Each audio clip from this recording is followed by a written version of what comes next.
मित्रता के और बढ़ते हुए कदमों को बांध दिया गया।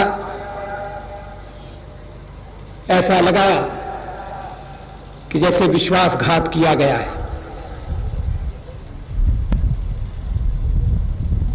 अब पाकिस्तान फिर से बातचीत करना चाहता है। भारत की संवाद में निष्ठा है। हम बातचीत से सारे मसले हल करने के हक में रहे हैं। पाकिस्तान पड़ोसी है। दोस्त तो नए खोजे जा सकते हैं, मगर पड़ोसी से तो निभाना पड़ेगा। पड़ोसी को उठाकर कहीं और नहीं ले जाया जा सकता, न हम भारत को कहीं उठाकर ले जा सकते हैं।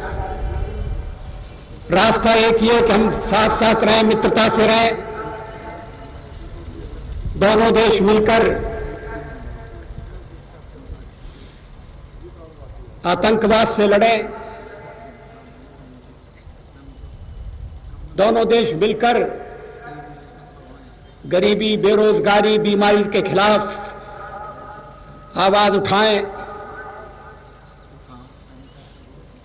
सबसे बड़ी समस्या गरीबी की है। भारत ने अपने ढंग से इस समस्या को हल करने का प्रयास किया है। हमारा प्रयास जारी है। आज भारत आर्थिक दृष्टि से अच्छी स्थिति में है। हमारे देश में स्थायित्व है। हमारे देश में शांति है, भाईचारा है। अकाली और भारतीय जनता पार्टी का गठबंधन इसका प्रतीक है, इसका प्रमाण है। हम मिलकर चल सकते हैं अगर घर में, और चल रहे हैं, तो कोई कारण नहीं है कि हम पड़ोस से भी अपने संबंध सुधारें। लेकिन सुधारें कैसे? पाकिस्तान अपने मन में से भारत विरोधी भावना को निकाले, कश्मीर की रट लगाना छोड़े। कश्मीर के इतिहास में मैं जाना नहीं चाहता। कश्मीर कानून से, संविधान से, जनता की राय से भारतीय संघ में शामिल हुआ था। वहां की संविधान परिषद ने इस निर्णय पर मोहर लगाई थी और हम समझते थे कि ये बात हमारे पड़ोसियों को, देशवासियों को समझ में आएगी। लेकिन पाकिस्तान ने रवैया नहीं बदला। उसके लिए कश्मीर एक जमीन का टुकड़ा है, हमारे लिए नहीं है।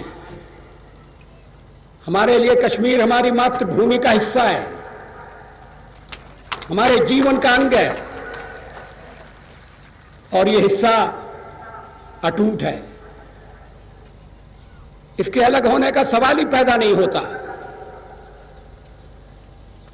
लेकिन हम कश्मीर के बारे में भी बात करने के लिए तैयार हैं।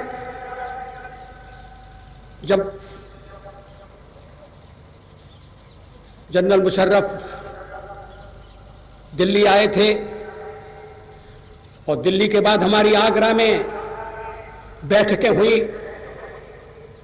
तो बड़े लंबे से लय और विस्तार के साथ मैंने उन्हें बताया था कि किस तरह से कश्मीर भारत का अंग बनाएं, किस तरह से कश्मीर और शेष भारत अब अटूट बंधन में बंध चुके हैं। उन्होंने मुझसे पूछा था कि आप राजनीति में कैसे आए। मैंने कहा मैं पत्रकार था, राजनीति में आना नहीं चाहता था। लेकिन जम्मू कश्मीर के सवाल को लेकर उस समय का भारतीय जनसंघ एक आंदोलन कर रहा था। जम्मू प्रजा परिषद का उस आंदोलन में समर्थन था, वो भागीदार थे। आंदोलन का मुख्य मुद्दा ये था कि जम्मू कश्मीर भारत का भाग बन चुका है। हमारे जवानों ने लड़कर खून बहाकर उसे भारत का अंग रखने में सफलता पाई है। अब जम्मू कश्मीर में जाने के लिए किसी रुकावट की जरूरत नहीं होना चाहिए, परमिट सिस्टम नहीं होना चाहिए। उस समय परमिट सिस्टम था। डॉक्टर श्यामा प्रसाद मुखर्जी हमारे नेता थे, उन्होंने भी इस बात को माना कि जम्मू कश्मीर और शेष भारत के बीच में किसी तरह की रुकावट नहीं होनी चाहिए, किसी प्रकार की बाधा नहीं होना चाहिए, आना जाना सबके लिए उन्मुक्त होना चाहिए।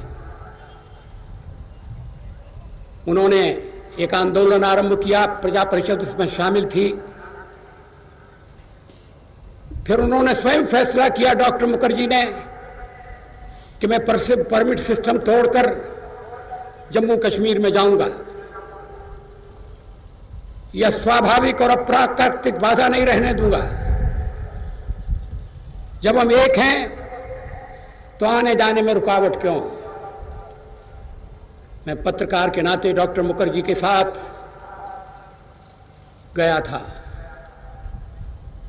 डॉक्टर मुखर्जी श्रीनगर नहीं पहुंचे, लेकिन जाने से पहले उन्होंने मुझसे कहा कि जाओ और सब देशवासियों से कह दो कि मैं जम्मू कश्मीर में प्रविष्ट कर चुका हूं, मगर एक कैदी की हैसियत से। उन्हें नजरबंद किया गया, बाद में उनकी मृत्यु हो गई। लेकिन परमिट सिस्टम की जरूरत अगर किसी ने समझी थी तो उनकी भी समझ में आ गया कि परमिट सिस्टम की आवश्यकता नहीं है। जम्मू कश्मीर के हितों की रक्षा के और भी तरीके हो सकते हैं, और इसलिए जब डॉक्टर मुखर्जी ने कहा जाओ और अपना मेरा संदेशा सब देशवासियों को पहुंचाओ, तो मुझे लगा कि अब मुझे पत्रकारिता छोड़कर राजनीति में आ जाना चाहिए।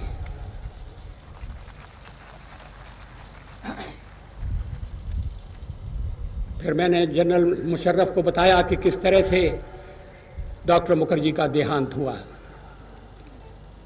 किस तरह से युद्धों के द्वारा आपने जम्मू कश्मीर लेने की कोशिश की। 3 बार लड़ाइयां हुई, 3 बार लड़ाइयों में आपकी पराजय हुई। आप इस आधार पर जम्मू कश्मीर मांगते हैं कि वहां मुसलमान हैं, ज्यादा हैं, लेकिन बांग्लादेश में तो सब मुसलमान हैं, ज्यादातर मुसलमान हैं, मुसलमानों का बहुमत है। लेकिन बांग्लादेश पाकिस्तान से नाता तोड़कर अलग स्वतंत्र राज्य के रूप में, राष्ट्र के रूप में खड़ा है। मजहब के कारण नहीं, मजहब के आधार पर आप जम्मू कश्मीर पर अपना दावा नहीं जता सकते। इस दावे को हम कभी स्वीकार नहीं करेंगे। आइए हम बात करने के लिए तैयार हैं। उनसे बातचीत करते हुए मुझे लगा कि इतिहास की बहुत सी बातें ऐसी हैं जो अभी दुनिया को बताना बाकी है। भारत जम्मू कश्मीर के बारे में अपने पक्ष को संसार के सामने अब दृढ़ता से रख रहा है। आतंकवाद के द्वारा जम्मू कश्मीर को हथियाने की कोशिश हो रही है, ये कोशिश सफल नहीं होगी। कल तक आतंकवाद हमारे लिए मसला था, आज आतंकवाद सारे संसार के लिए मसला बन गया है। तालिबान की मनोवृत्ति और पृथकता का वातावरण पैदा करने का उनका प्रयास मजहब के नाम पर है, लेकिन हमारी लड़ाई मजहब से नहीं है। भारत एक सेक्युलरवादी देश है। आज से नहीं, जब से सृष्टि में इस धरती पर समाज की रचना हुई, समाज का स्थायित्व हुआ, हमारी जीवन पद्धति में सब पंथों के लिए, सब पूजा पद्धतियों के लिए सम्मान की बात रही है। ईश्वर एक है, उस तक पहुंचने के अलग अलग रास्ते हो सकते हैं। इसी आधार पर हम चल रहे हैं। ये कमजोरी नहीं है, ये हमारे जीवन दर्शन की विशेषता है। पाकिस्तान युद्धों से कश्मीर नहीं ले सका, पाकिस्तान आतंकवाद के द्वारा भी कश्मीर नहीं ले सकेगा।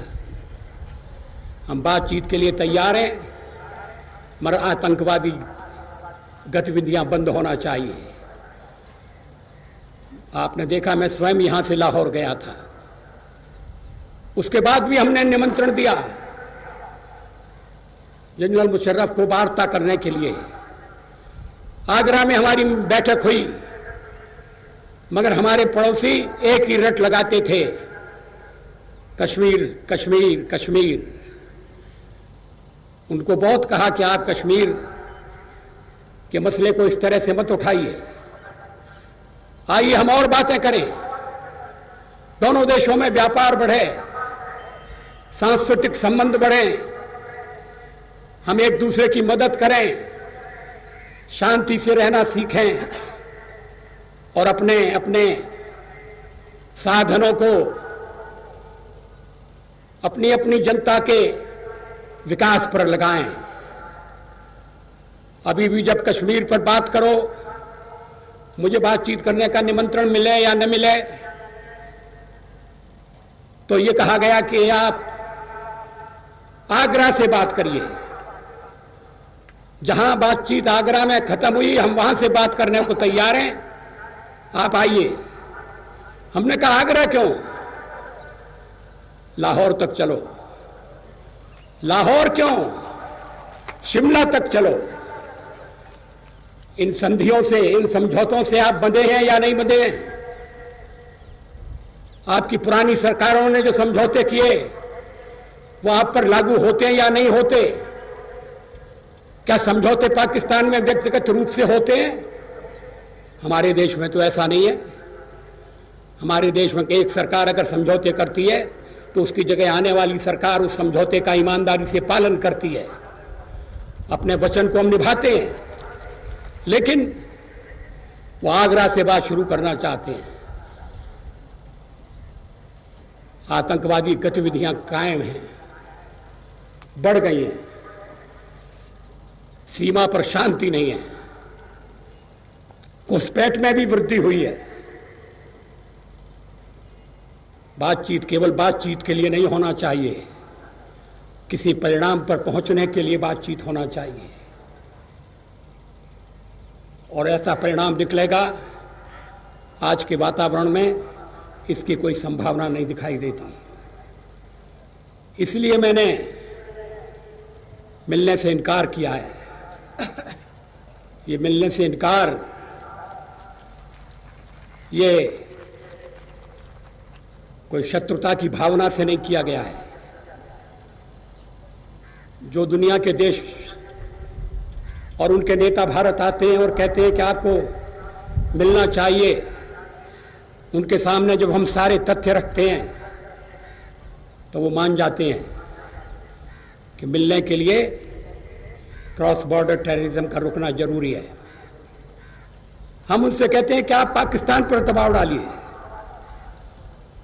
हम तो संयम से काम ले रहे हैं, लेकिन एक तरफा संयम नहीं चलता है। क्या उधर से संयम दिखाई दे रहा है? किस तरह से जम्मू कश्मीर की विधानसभा पर हमला हुआ? कौन थे हमलावर? कहां से आए थे? उन्होंने विधानसभा को अपना निशाना क्यों बनाया? चुनी हुई विधानसभा, जम्मू कश्मीर में लोकतंत्र है। हम अपने पड़ोसी से लोकतंत्र की बातें नहीं कर सकते, क्योंकि वहां लोकतंत्र जन्म लेता है और फिर जल्दी मर जाता है। बहनों और भाइयों, पहले मुझे बताया गया था कि कार्यकर्ता सम्मेलन है। मैं अब देख रहा हूं ये जनसभा है। मुझे लगता है कि न कार्यकर्ता सम्मेलन है न जनसभा, ये दोनों के बीच में कुछ है। वो बीच में क्या है ये मैं तय नहीं कर पा रहा। लेकिन अमृतसर आकर मुझे बड़ी प्रसन्नता है। मेरी इच्छा थी कि हरमंदिर साहिब में मत्था टेकने के लिए जाऊं, दुर्गाना मंदिर के दर्शन करूं, शहीदों को श्रद्धांजलि दूं, लेकिन ऐसा संभव नहीं हुआ है। अब मैं 18 तारीख को फिर से आने वाला हूं। महाराजा रणजीत सिंह की 200वीं वर्षगांठ के अवसर पर, और उस समय अगर मौका मिला तो मैं और विस्तार से बातें करूंगा। आज तो बाहर की बातें ज़्यादा हुई हैं, उस दिन मैं घर की बातें करूंगा। बहुत बहुत धन्यवाद, नमस्कार।